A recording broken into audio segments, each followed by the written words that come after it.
Bismillahirrahmanirrahim.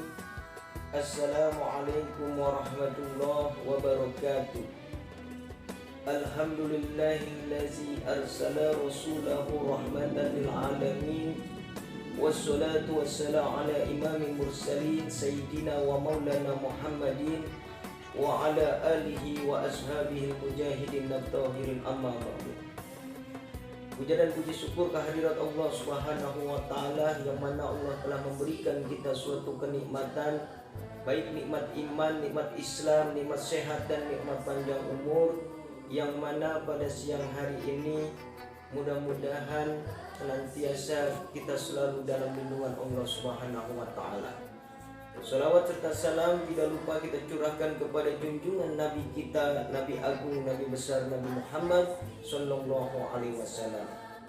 Hadirin jamaah dimanapun antum berada, mudah-mudahan kita semua selalu dalam keadaan sehat walafiat.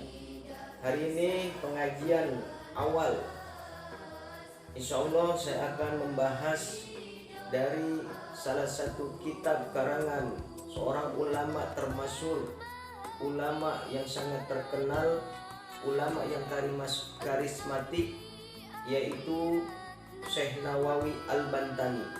Beliau adalah ulama yang lahir di Indonesia dan terkenal di kalangan tokoh-tokoh ulama di kota Mekah dan kota Madinah. Sampai sekarang pun makamnya ada di kota Mekah, yaitu Syekh Nawawi Al-Bantani. Salah satu kitab yang beliau karang adalah kitab Tanqihul Qaul. Al-babul awwalu fi fadilah ilmi wal ulama. Jadi bab awal di dalam keistimewaan ilmu dan ulama. Qala Nabi sallallahu alaihi wasallam, berkata Nabi Muhammad sallallahu alaihi wasallam, la Ibni Mas'ud radhiyallahu an, kepada Ibnu Mas'ud. Siapa itu Ibnu Mas'ud? Ibnu Mas'ud adalah salah satu sahabat Nabi. Ya Ibnu Mas'ud, julusuka sa'atan. Wahai Ibnu Mas'ud, julusaka, dudukmu walaupun hanya sebentar, sa'atan walaupun sebentar, fi majlis ilmi, di dalam majelis ilmu, la tamasu qalaman, tidak membawa pena, tidak membawa pulpen, tidak membawa pensil, wala taktubu harfan, dan tidak menulis satu huruf pun, khairul laka, itu lebih bagus, min, dari itki alfi raqabatan, itu lebih bagus dari memerdekakan 1000 budak. Subhanallah. Jadi apa itu budak? Siapa itu budak? Kalau di Indonesia nggak ada budak. Budak ada di kota Arab ya. Sebelum Rasulullah diutus oleh Allah ke muka bumi untuk memperbaiki akhlak para manusia, itu perbudakan merajalela. Benar luar biasa, sangat dirugikan orang-orang yang menjadi budak, khususnya para kaum perempuan. Dulu perempuan kalau dijadiin budak itu sangat dirugikan, khususnya untuk para kaum wanita. Kenapa saya katakan sangatlah rugi untuk kalangan kaum wanita? Dulu perbudakan untuk para kaum wanita, jadi perempuan-perempuan, wanita-wanita yang pada dijadikan budak itu haram untuk dinikahkan, tapi halal untuk disetubui. Makanya sangat dirugikan. Begitu Rasulullah diutus ke muka bumi ini untuk memperbaiki, menyempurnakan akhlak, diangkatlah derajat-derajat kaum wanita. Banyak orang yang masuk ajaran-ajaran agama Islam, pada akhirnya banyak orang-orang yang masuk ajaran agama Islam yang mempunyai budak, jadi dikasih kemerdekaan itu para budak. Satu budak yang dimerdekakan oleh tuannya itu pahalanya luar biasa, diselamatkan dari panasnya api neraka. Bagaimana kalau 1000 budak yang dimerdekakan? Sudah tidak terhitung itu pahalanya. Tapi pahala dari 1000 memerdekakan budak itu lebih dahsyat bagi orang yang menuntut ilmu. walaupun dia menuntut ilmu tidak bawa pulpen, tidak nulis satu huruf pun, dia cuma duduk bergabung kepada orang-orang yang lagi pada nuntut ilmu, itu pahalanya bisa melebihi memerdekakan 1000 budak. Subhanallah. Walaupun kita duduk cuma dengerin, insyaallah pahalanya juga luar biasa. Kata Rasulullah Shallallahu Alaihi Wasallam, barang siapa yang mengunjungi orang-orang yang berilmu, sama halnya berkunjung kepadaku. Ini kata Nabi. Barang siapa yang berjabat tangan kepada orang yang berilmu, sama halnya bersalaman kepadaku. Barang siapa yang duduk bersama orang-orang yang berilmu, sama halnya dia duduk bersamaku di dunia. Jadi kita orang-orang yang duduk di majelis ilmu itu seakan-akan kita duduk kepada Rasulullah, bersama Rasulullah di dunia. Dan kata Rasulullah, siapa saja yang duduk di majelis ilmu, maka nanti di hari kiamat mereka akan duduk bersamaku. Luar biasa, diistimewakannya sekali ilmu ini. Lalu siapa orang-orang yang berilmu? Al-ulama'i warasatul anbiya. Jadi ulama pewaris para nabi. Ulama Rasulullah tidak mewariskan harta. Rasulullah tidak mewariskan jabatan, tapi yang diwariskan oleh Nabi kita Muhammad Sallallahu Alaihi Wasallam yaitu warisan ilmu. Siapa yang mendapat warisan ilmu? Para alim ulama. Siapa ulama? Para habaib, para kiai, para ustadz, syekh.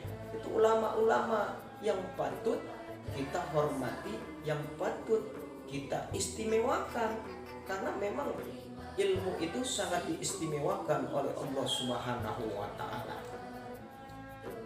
Lalu yang kedua, wa nazuruka ila wajhil alimi khairul laka min alfin farasin tasaddaqta biha fi sabilillah.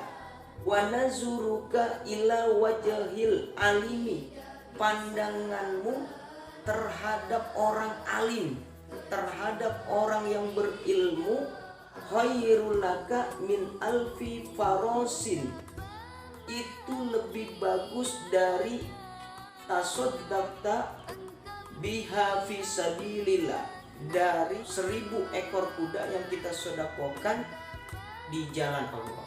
Luar biasa.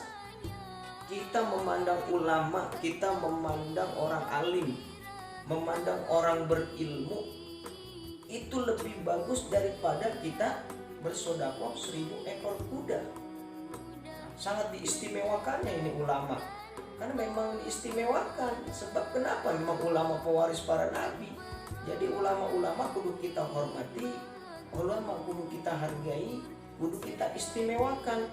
Ini kadang-kadang nama ulama mau dibenci, ulama dimusuhi. Jangan salah.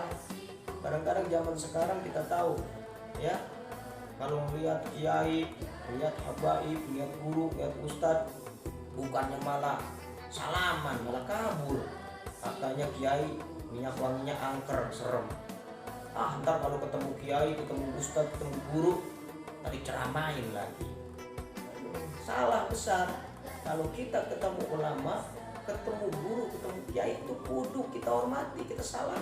Kita memandang aja nih, memandang dengan hati bahagia, memandang dengan hati gembira, memandang ulama, itu pahalanya luar biasa, ya, sampai melebihi pahala orang yang bersedekah 1000 ekor kuda di jalan Allah. Ya, hormati ulama, sayangi ulama, dan belajar ilmu kepada ulama. Belajar, ustadz, guru, kiai, ya, syekh, habib. Boleh kita mempelajari ilmu-ilmunya, itu ilmu warisan para nabi. Jangan kita belajar dari Google. Zaman sekarang coba, pada pinter-pinter keblinger bocah sekarang. Sebab apa? Belajarnya bukan sama guru, sama Google. Akibat belajar sama Google, lebih pinter dia, seakan-akan lebih pinter dia. Akhirnya adab akhlaknya tidak memenuhi syariat agama, ya. Wassalamuka alal ilmi khairulaka min ibadatin alfi sanatin. Nah ini, dan salammu terhadap orang alim itu lebih bagus dari ibadah 1000 tahun. Isi makna salam itu mengandung sebuah doa ya, apalagi kita memberi salam kepada ulama, kepada ustadz, kepada guru, kepada kiai.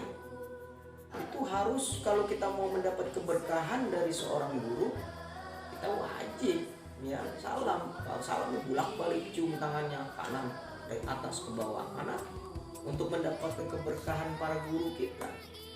Itu jangan ketemu ustaz malah kagak mau salaman, ketemu guru gak mau salim, pada kabur, pada takut.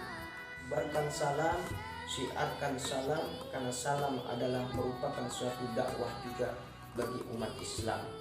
Nah, jadi salam juga kita harus ada aturannya. Salam kepada seseorang, salam kepada di kuburan itu harus beda ya, jangan disamain.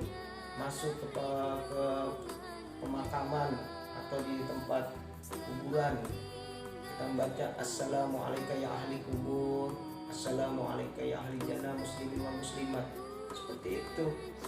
Jangan salam sama guru, salam sama kiai, assalamualaikum kubur, jangan salah.